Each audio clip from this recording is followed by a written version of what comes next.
जोरदार गारपीट झाली आहे। येणेर परिसरात वादळी वाऱ्यासह जोरदार पाऊस झालाय। अचानक आलेल्या पावसामुळे नागरिकांचे हाल झाले। शेतीसह शिवनेरी हापूसचे मोठे नुकसान होण्याची भीती वर्तवण्यात येते।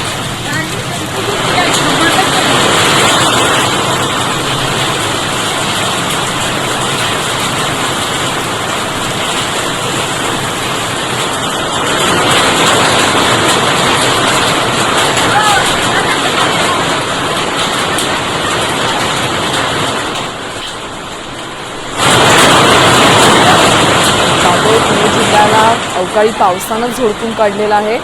दृश्य जुन्नरमधली आहे। त्या ठिकाणी गारांचा पाऊस बरसलेला आहे। गारपीट झालेली आहे। येणेर परिसरातली ही दृश्य आहेत। वादळी वाऱ्यासह जोरदार पाऊस झालाय। अचानक आलेल्या या पावसामुळे नागरिकांचे हाल झालेत। शेतीसह शिवनेरी हापूसचं मोठं नुकसान होण्याची भीती वर्तवण्यात येते। राज्यात विविध भागांमध्ये गारपीट आणि अवकाळी पावसानं हजेरी लावलेली आहे। तर जुन्नरमध्ये देखील मोठ्या प्रमाणात गारपीट झालेली आहे आणि याचा सर्वसामान्य नागरिकांना मोठा फटका बसला।